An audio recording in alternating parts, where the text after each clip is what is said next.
Hola, muy buenos días, bienvenidos un día más a Memorias NCAA. Ya sabéis, llevamos desde principios de junio anticipando esta temporada 95-96. Os podemos hacer el spoiler, solo nos queda, aparte del programa de hoy, solo nos queda una semana más de previa de la temporada 95-96 y os puedo anticipar también, la próxima semana vamos a hablar de la Big East que se preveía muy interesante con los guards dominando esa Big East de por aquel entonces con Allen Iverson en Georgetown, Ray Allen en Yukon, teníamos a Kerr Gittles en Villanova y bueno, y muchos otros equipos, uno de ellos que incluso uno de ellos de la Big East, de los que no he mencionado, que llegó a la Final Four. Pero bueno, nos vamos a centrar en el episodio de hoy, que va a ser un poco distinto, porque hoy me apetecía hablar de la clase del 95. Es decir, todos esos jugadores que básicamente terminaron su etapa de instituto, de high school, en 1995 y estaban disponibles, digamos, para iniciar su etapa universitaria, aunque como bien veremos luego, no todos decidieron enrolarse en una universidad para jugar en la NCAA. Como era muy difícil realmente hablar de todos los freshmen, me he querido centrar, porque creo que además es la mejor forma para seguir las andaduras de muchos de estos jugadores, me he querido centrar en el McDonald's All American, el partido que se juega entre los mejores 24 jugadores de high school, que claro, hay que tener en cuenta, por aquel entonces no había YouTube, no había Internet como lo conocemos ahora. Incluso en América no tenías acceso, quitando los periódicos, no tenías acceso a todos los nombres, highlights de todos estos grandes jugadores de high school. Entonces el McDonald's All American, que en ese año 1995 se jugó en San Luis, en Missouri, en el Kiel Center, el McDonald's All American era la primera toma de contacto, ¿no?, de todos estos chavales con, digamos, la audiencia nacional. Estamos hablando de que este partido se televisaba por la CBS, se jugó, como hemos dicho, en el Kiel Center, donde entraron 16.200 personas para ver el partido en directo. Hubo un concurso de mates que lo ganó Vince Carter, por supuesto. De hecho, en el vídeo que os dejamos en los comentarios, la media hora es para ver el concurso de mates y el concurso de triples que se jugó el día anterior al McDonald's All American, al partido en sí. Así que nada, era la primera toma de contacto donde íbamos a conocer a muchos jugadores. Además, nos viene muy bien como previa de la temporada 95-96, porque es que hay que tener en cuenta que de estos 22 jugadores, 14 de ellos fueron seleccionados en el draft, 9 de ellos fueron seleccionados en primera ronda y muchos nombres os van a sonar no solo como jugadores NBA, pero también como algunos de ellos que hicieron una carrera. Bueno, algunos fueron estrellas, algunos ganaron anillos. Bueno, es que estoy viendo aquí algunos nombres de los que vamos a hablar. Yo personalmente crecí viendo la NBA a principios de los 2000 con muchos de estos nombres, muchísimos de estos nombres. Así que nada, ya sabéis, os hemos dejado en comentarios el link para ver el partido y el concurso de mates y triples. El concurso de mates con Vince Carter es tremendo, tremendo. Una antesala, ¿no?, de lo que haría después en Oakland en el All-Star del 2000. Pero nosotros lo que vamos a hacer va a ser cogernos la lista de jugadores. Los hemos intentado ordenar, ¿no?, por nivel. Y vamos a ver qué fue de estos jugadores, qué universidad fueron, cuál era, cómo llegaban al verano del 95, qué tipo de aura tenían de instituto. Y bueno, vais a ver algunas cosas graciosas que os vamos a contar y evidentemente vais a conocer a muchos de estos nombres que fueron tremendos. Tengo aquí la lista, me vais a perdonar si en algún momento empiezo a leer porque no me he memorizado todo, pero vamos, seguro que lo entendéis.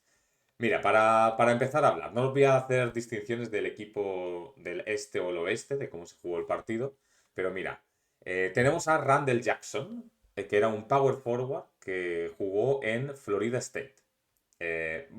Poco que hablar de Randall Jackson, aparte de que decidió irse a la NBA en 1998 y fue un undrafted. Al parecer jugó un año en la NBA, no sé en qué equipo, y acabó jugando, básicamente dándose la vuelta al mundo jugando en diferentes ligas. Pero bueno, Randall Jackson, no mucho que hablar sobre él. Pero luego ya empezamos con nombres curiosos, ¿no? Tenemos a Tymon Domsalski. Tymon Domsalski es un jugador que yo, fíjate, me acuerdo del banquillo de Duke de la temporada 99 cuando llegaron a la final, que la perdieron contra la Yukon de Juan Dixon. Eh, este chico, este Power Forward Center, tiene una historia interesante desde el punto de vista de que él estuvo sus 4 años en Duke, no hizo una gran carrera como al baloncesto, él se centró en los estudios, consiguió sacarse la carrera de medicina y básicamente volvió a estudiar en la Universidad de Southern California y se convirtió en un físico trabajando en Los Ángeles y desde entonces lleva más de 20 años trabajando como físico experto en medicina en Los Ángeles. O sea, estamos hablando de un tipo que era de los mejores jugadores de baloncesto, reclutado por Coach K para Duke, que básicamente no hizo ningún tipo de carrera. Creo que jugó un par de añitos después de esto, después de Duke, y tenía claro, básicamente, el típico hombre alto blanco que bueno, el baloncesto parece ser que era un hobby, ¿no? Para él. Otra cosa muy curiosa, otro jugador muy curioso con una historia muy curiosa, Sam Oki. Sam Oki fue Mr. Wisconsin, fue reclutado por Wisconsin y venía de Cassville, en Wisconsin. Jugaba en Cassville High School, que era un pueblecito de menos de 1000 habitantes. O sea, este tipo, al parecer, llevó durante los 2 últimos años en Wisconsin a Cassville High School a estar imbatidos. Fue reclutado por Wisconsin y fue elegido Freshman del año en esta temporada, en la 95-96. ¿Cuál fue el problema de Sam Oki? El problema de Sam Oki es que fue reclutado por Stan Van Gundy para Wisconsin, pero a Stan Van Gundy le echan al final de la temporada 94-95. Wisconsin ficha a Dick Bennett. Con Dick Bennett, durante los 3 primeros años tuvo muchos problemas Sam Oki, hasta tal punto de que, a pesar de ser freshman del año en la Big Ten y ser un jugador muy importante en Wisconsin durante esos 3 años, él se transfiere a Iowa para su último año como senior en la liga, evidentemente siendo un redshirt durante una temporada. Lo más gracioso de esto es que Sam Oki, como sucede con muchos de estos jugadores, acabó jugando un poquito en Europa, acabó jugando en la CBA, que la CBA seguía existiendo. Pero lo más gracioso es que tras 4 o 5 años en el profesionalismo, un prospect por el que muchísimo, con una historia tremenda, recordar menos de 1000 habitantes en Cassville, Wisconsin, al que muchas universidades fueron detrás de él, básicamente a los 27-28 años, Sam Oki se volvió a Cassville y desde entonces, cuidado, es peluquero. Sam Oki, el peluquero, y lleva desde entonces siendo peluquero. Él he podido tener acceso a una entrevista no hace mucho que le hicieron a Sam Oki y él dice que no se arrepiente para nada, que ha sido muy feliz en su vida y que volver a Cassville era lo que quería hacer más que ver el nivel de profesionalismo que existía en el baloncesto y demás. Así que bueno, cada uno elige su camino, pero uno de esos casos curiosos, el de Sam Oki. Tenemos también a Luther Clay. Luther Clay era otro power forward, perdón, que fue reclutado por Purdue. En Purdue llegó el mismo año que Brad Miller a Purdue. Él jugaba también en el mismo high school, perdón, en Main Center. No sé si es el mismo año cuando Brad Miller. Sí, Brad Miller es de la clase del 95, ¿no? Pero bueno, él estuvo en Purdue, pero realmente se le conoce más como ser el segundo espada, digamos, de la Rhode Island, que llegó a un Elite 8 en 1998. ¿Un segundo espada de quién en 1998? Tras transferirse de Purdue, de un tal Lamar Odom, que evidentemente todos conocemos el hype que hubo con Lamar Odom en Rhode Island cuando llegó a la NBA, el talento que tenía Lamar Odom. Y bueno, Luther Clay, pues hizo carrerita, ¿no? Hizo carrerita ahí. Es cierto que después, básicamente se quedó en eso. Jugó un poquito más al baloncesto y no se encuentran muchas noticias de qué está haciendo a día de hoy el bueno de Luther Clay. Tenemos más jugadores. Tenemos, por ejemplo, Albert White. Albert White, small forward, un guard, ¿no? Un guard de Inkster High School en Michigan. Él fue reclutado por Michigan, pero hubo un escándalo con su reclutamiento y al final se tuvo que transferir a Missouri. O sea, ya estamos viendo que el tema de la controversia con los reclutamientos, el dinerito por detrás, por la espalda, ya existía y mucho en la década de los 90. En Missouri, él hizo una muy buena trayectoria. Fue elegido en el mejor quinteto de la Big 12 en 1999. Se presentó al draft en ese mismo año, en el 99, y no fue elegido. Pero este sí que hizo carrera. Estuvo 12 años jugando al baloncesto en Europa, en Estados Unidos, y al parecer, dato curioso, fue un jugador muy conocido en Canadá porque jugó en un equipo que se llamaba, no me preguntéis porque no tengo ni idea, London Lightning, de la National Basketball League de Canadá. Eh, Acabó su carrera en 2011, como siendo uno de los grandes jugadores de la National Basketball League de Canadá. Así que mira, Albert White al menos se ganó la vida, ¿no? Ese periplo, ese periodo que tienes para jugar al baloncesto, se ganó la vida al menos un poquito. Seguimos. Tenemos Derek Hood. Derek Hood llegaba a Arkansas, ¿eh? Arkansas, uno de los grandes powerhouses de principios de los 90 en la NCAA. Derek Hood, que básicamente fue una leyenda del baloncesto, sobre todo callejero, a principios de los 90, ya en high school. Estoy viendo aquí, por ejemplo, cositas que me ha apuntado. Fue 2 veces seleccionado en el quinteto de la SEC. Llegó, bueno, no lo voy a decir, pero fue uno de los grandes jugadores de estos Razorbacks que llegaron lejos en el March Madness del 96. No quiero hacer el spoiler. Y al final, el bueno de Derek Hood acabó jugando un año en la NBA y 6 años en la NBA Development League, que es, perdón, es básicamente la precursora de la G-League, ¿no? Es la niña pequeña de la G-League. Seguimos. Seguimos porque, claro, es que hay mucho y hay que hablar de muchos de ellos. BJ Mike. BJ Mike, un base que eligió irse a South Carolina. Este chico tuvo el número 3 retirado por los Gamecocks en 2005. Y de hecho, curioso, tuvo un hijo, Justin McKee, que también jugó por South Carolina. Jugó 12 años, o sea, muy buena carrera en South Carolina. Desafortunadamente no muchos éxitos deportivos a nivel colectivo. Y luego al final, BJ McKee, lo interesante de todo esto, y por fin encontramos a uno que sigue en la NCAA a día de hoy, ¿no? Hizo carrera en el baloncesto, sobre todo fuera de Estados Unidos, pero volvió a la NCAA como asistente. Y de hecho, hasta hace unos años estaba en el staff de Wake Forest. Así que BJ McKee, asistente en la NCAA a día de hoy. Más jugadores. ¿Qué más tenemos por aquí? Chris Clack, de Texas, cuidado. De Texas, elegido por Texas. Así es. Por aquel entonces Texas. Yo creo que esa es una cosa que sería interesante analizar con Nacho. Cómo yo creo que hace 20, 30 años en la NCAA sí que el reclutamiento era más local, ¿no? Las universidades iban a por los equipos, los jugadores estrellas.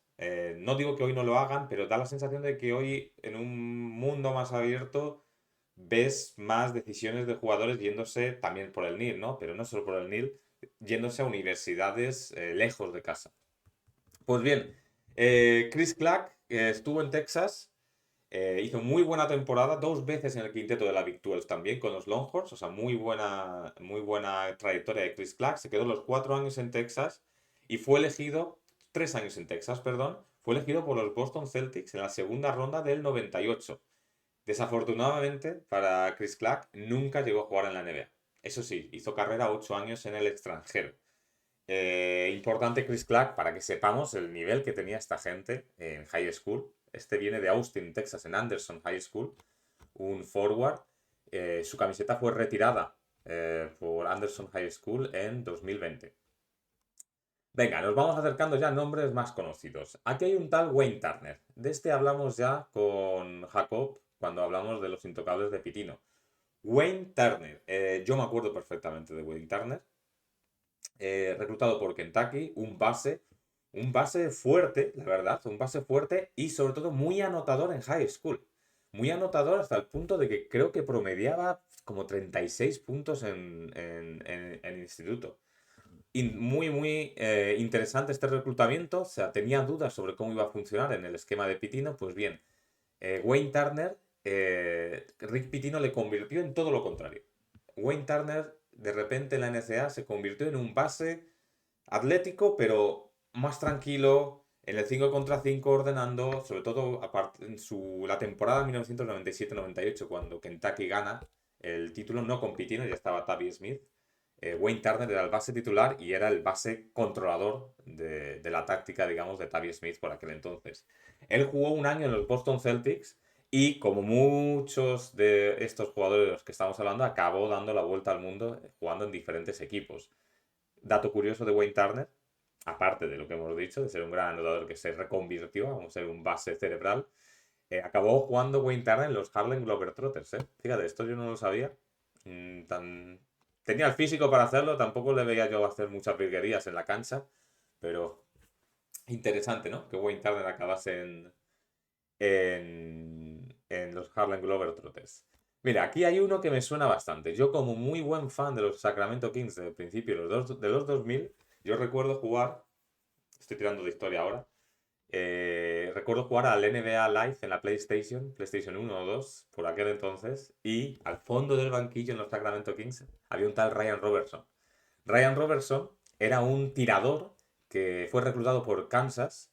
Claro, ahora luego hablaremos de la gran estrella freshman de Kansas esta temporada, pero es que Ryan Robertson también llegaba con muy, pero que muy buenas credenciales a Kansas esta temporada, siendo una gran estrella a nivel de instituto. De hecho, él es de San Luis, de San Charles West High School, San Luis, Missouri. Y Ryan Robertson jugó durante 4 años y, digamos, esta Kansas, como hasta hace 2 años, era un equipo que dominaba la NCAA por aquel entonces. Luego hablaremos de Paul Pierce. Tenían esta temporada Jackie Bond, Ralph LaFrentz, tenían a Scott Pollard, Greg Ostertag creo que estaba por ahí, no sé si antes o después.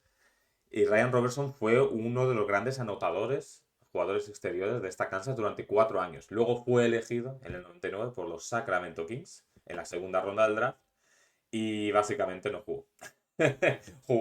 Acabó como todo el resto eh, fuera de Estados Unidos y de la NBA. Venga, seguimos. Aquí ya empieza, mira, tener muchísimas ganas de hablar de este. Louis Bullock. ¿Quién no conoce a Louis Bullock con su carrera en el Unicaja, su carrera en el Real Madrid? Tremendo. Bueno, pues Louis Bullock ya era un gran anotador a nivel high school, que fue reclutado por los Wolverines, por Michigan. Louis Bullock, él es de Laurel, de Maryland, pero ya se notaba por aquel entonces el tipo de jugador que iba a ser Louis Bullock. Acabó siendo uno de los jugadores con un récord de minutos en Michigan, uno de los grandes anotadores de Michigan. Jugó solo tres temporadas y ya se convirtió en todo lo que he dicho. Pero hay que recordar que todos los años de Louis Bullock en el libro de récords de Michigan no va a aparecer porque esos años fueron, como lo dicen allí, wipe out, ¿no? Fueron borrados de los libros de historia por el escándalo con Ed Martin. Que, bueno, es un problema para Louis Bullock porque no aparece certificado todo lo que hizo en Michigan durante esos 3 años, pero la historia no la puede cambiar nadie los 3 años que dio de disfruta a los fans de los Wolverines. ¿Qué decir después? Bullock fue elegido en el draft del 99, segunda ronda, por los Timberwolves de Minnesota, pero nunca jugó en la NBA. Y acabó siendo, bueno, lo que hemos dicho, uno de los grandes, yo creo, de los grandes jugadores a nivel Euroliga durante 10 años, como mínimo. O sea, esas temporadas en el Unicaja y en el Real Madrid yo creo que son inolvidables, ¿no? Hasta incluso para mí, que no soy un gran experto a nivel europeo, a Luis Bullock, es imposible no gustarte el juego de Luis Bullock. Seguimos, God Samgot. God Samgot, Cuidado con God Samgot, jugador que fue reclutado por Providence, un base, ¿de dónde? De New York City, la SAI Academy. Así que ya sabéis, base, New York City. Luego tenemos a uno todavía mejor. Pero God Some God es muy gracioso porque jugó con Ron Artest en la SAI Academy en New York City. Jugó en el AAU Team, o sea, como es lo que hemos hablado este pasado lunes, en el circuito AAU. Jugó con Kobe Bryant durante esos años. Y bueno, el tema es que Sangot era muy conocido, lo principal, ¿no? Para decir de Sangot, porque luego no hizo una gran carrera, no llegó a la NBA, aunque sí que acabó siendo Director of Player Development para los Dallas Mavericks en 2019, así que bueno, acabó, digamos, ligado al baloncesto. Pero Sangot fue uno de los líderes, perdona, no hizo buena carrera después, porque a Providence le llevó a un Elite 8 en 1997, jugó en la NBA, pero lo más importante de todo y por lo que más se le interesa es que Sangot era uno de esos jugones, como hemos dicho, de Nueva York, y a uno de sus crossover se le llamaba The Sangot. No me preguntéis cuál es. En el McDonald's All American que he visto el partido tampoco lo vi, he notado algo extraño. Pero bueno, ahí tenéis a The Sun God con ese crossover. Seguimos rapidito, se nos va a ir el vídeo a media hora, pero bueno. Espero que lo estéis pasando bien con todos estos jugadores. Tenemos aquí a Jelani McCoy, reclutado por UCLA. UCLA, actual campeón en el verano de 1995. Llegaba para suplir a muchas de las bajas que llegaban a esta UCLA. Y bueno, uno de los dos jugadores de California que jugaron este McDonald's All American, el otro era el otro de Kansas, Paul Pierce, que luego hablaremos de él. Y bueno, él hizo una muy buena carrera durante 3 temporadas en UCLA. Él fue elegido en segunda ronda por los Seattle Supersonics. Luego jugó en la NBA durante muchos años y ganó un anillo en el 2002 con los Lakers, aunque sí que es cierto, no les recuerdo yo mucha participación. Y luego hizo carrera fuera de Estados Unidos hasta el 2012. Así que estamos hablando, 2012, por Dios, estoy viendo aquí, ha jugado en Latinoamérica, ha jugado en Asia, ha jugado en Europa, ha jugado básicamente alrededor del mundo, el bueno de Jelani McCoy, que fue una de las grandes armas de UCLA durante esos 3 años. El siguiente jugador que tengo aquí, Robert Traylor, el tractor Traylor, no sé si os acordaréis, el tractor Traylor, un poquito pasado de kilos, fuertote como nadie. Él, esto es muy interesante, él, en teoría, bueno, él jugó en Michigan, pero básicamente no volvemos a lo mismo, no pudo, su historia en Michigan no puede ser recordada por el tema de que borraron los libros. Eh, Cositas de Robert Traylor, el tractor Traylor, pues que fue elegido por delante de Dirk Nowitzki, si bien recuerdo, en el draft, pero en la misma noche del draft le traspasaron, los Milwaukee Bucks traspasaron a Dirk Nowitzki a Dallas Mavericks por los derechos de Robert Traylor. Como veis, un gran movimiento de los Dallas Mavericks, no tan bueno de los Milwaukee Bucks.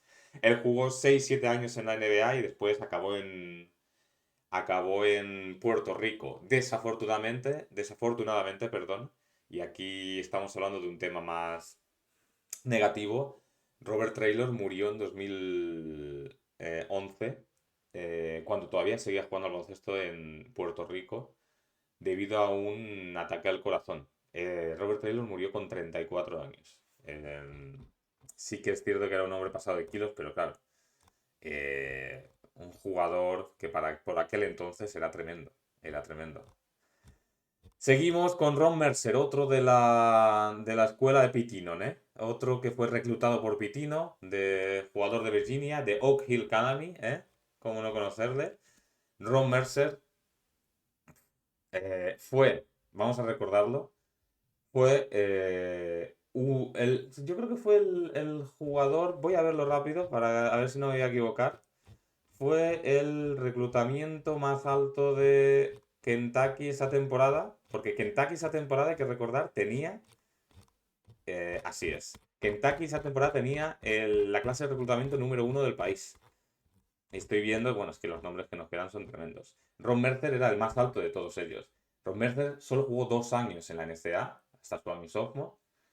Fue elegido en el número 6 por los Boston Celtics del draft. Casualidades de la vida. Fue elegido cuando Rick Pitino ya estaba fichado ese verano por los Boston Celtics. Ya sabéis que Rick Pitino se llevó a la mitad de Kentucky a Boston en sus primeros años.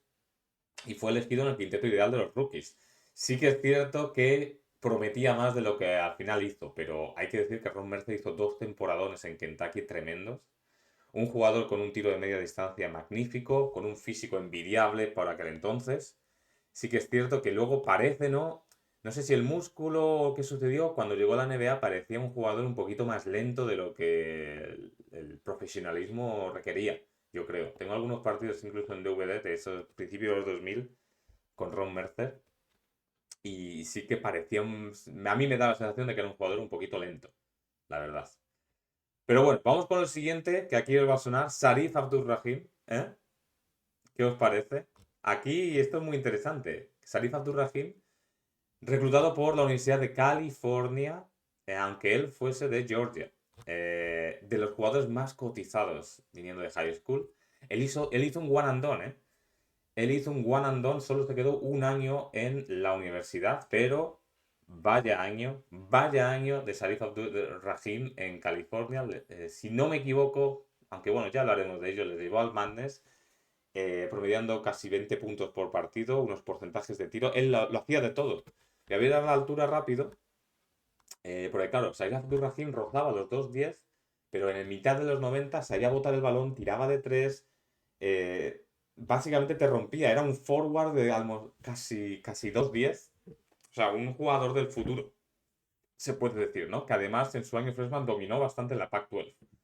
Así que uno de los grandes jugadores, creo que hay un par de partidos, cuando saquemos la lista total, en un par de semanas, hay un par de partidos de Sarif Abdur-Rahim que ver.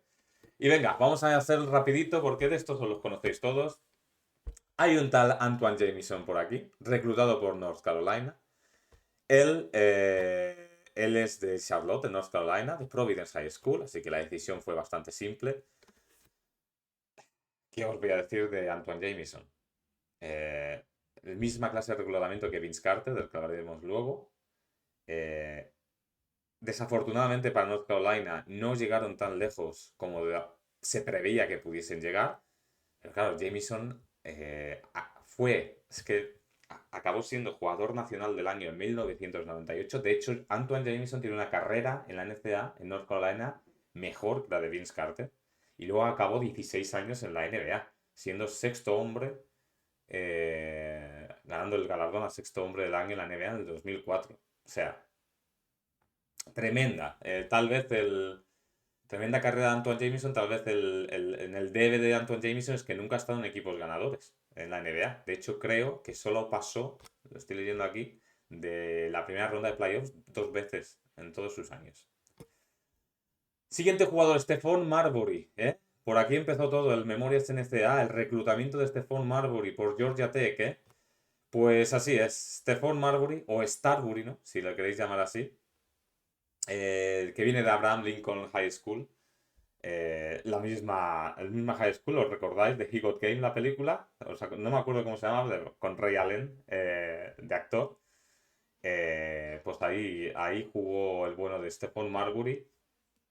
El gallito. Un año en Georgia Tech.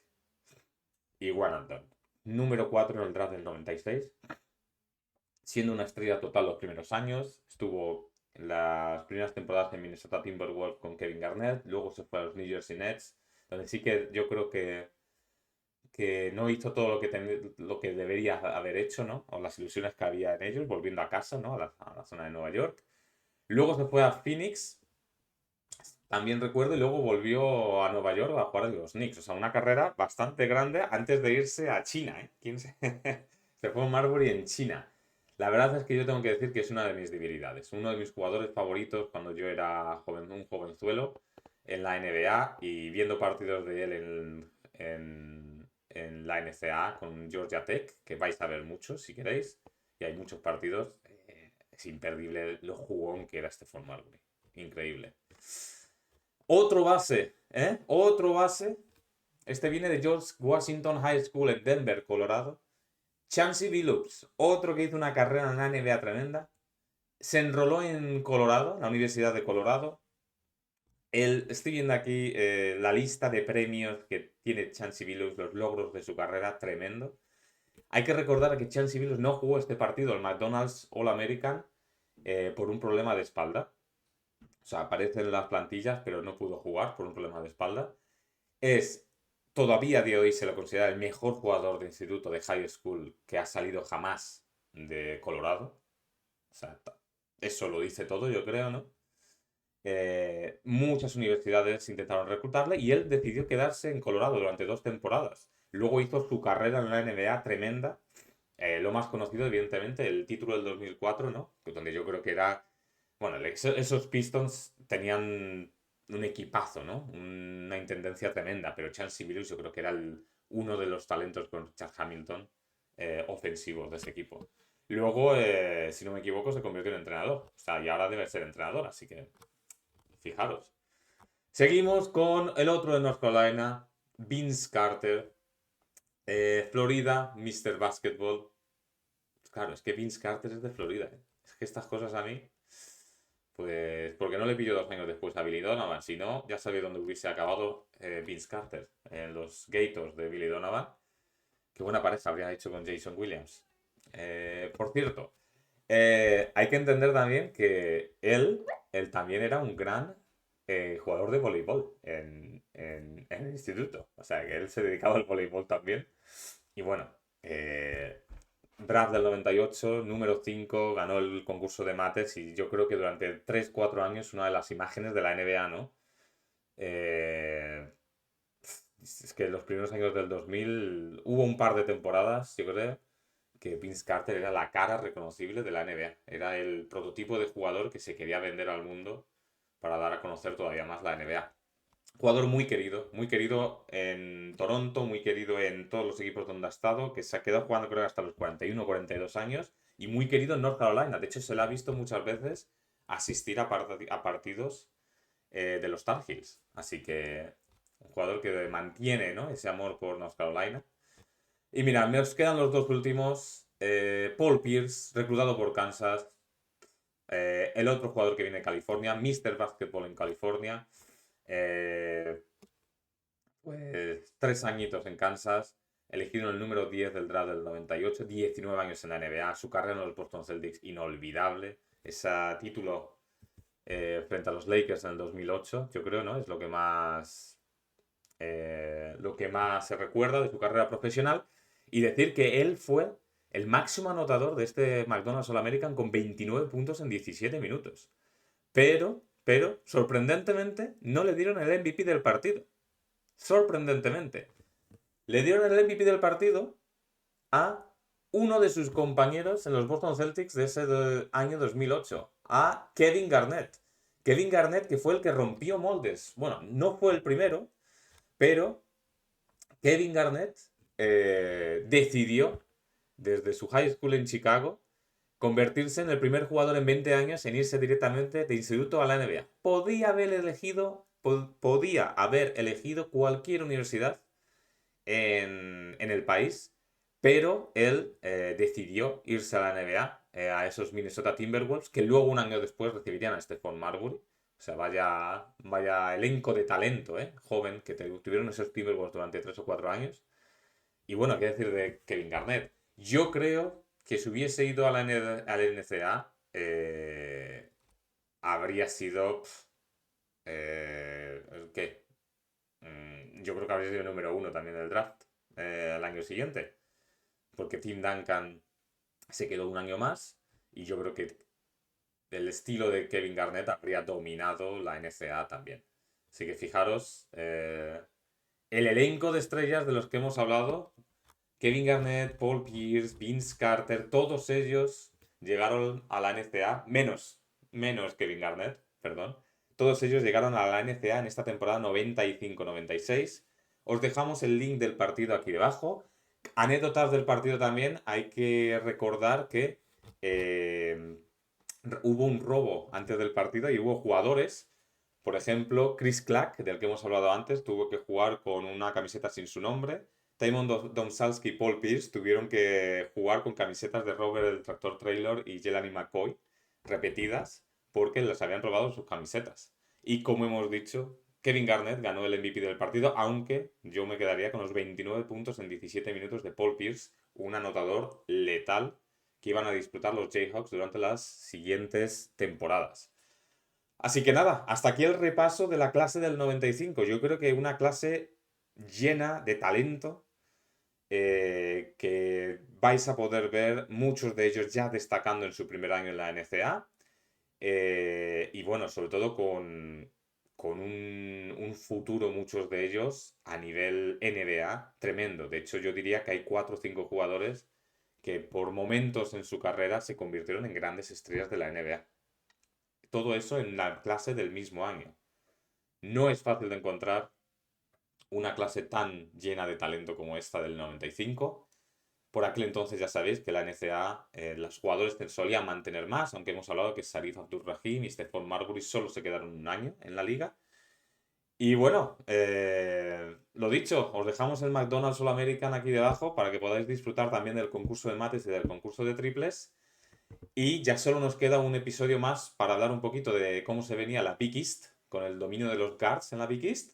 Y a partir de 2 semanas empezamos ya a hablar del non-conference, del calendario de conferencia, y en agosto nos adentramos en el March Madness de la temporada 95-96. Así que ya se va acabando esta preview, ¿no?, de la temporada, poniéndonos en el verano del 95 y nos vamos acercando a la hora de la verdad, que es a poder resumir cómo fue esa temporada, que yo creo que vale bastante la pena, no solo en el March Madness, también lo que sucedió durante la temporada regular. Así que nada, hasta aquí el Memorias NCAA de hoy. Espero no haberos aburrido mucho, aunque yo creo que había cositas muy interesantes, incluso de los nombres más desconocidos.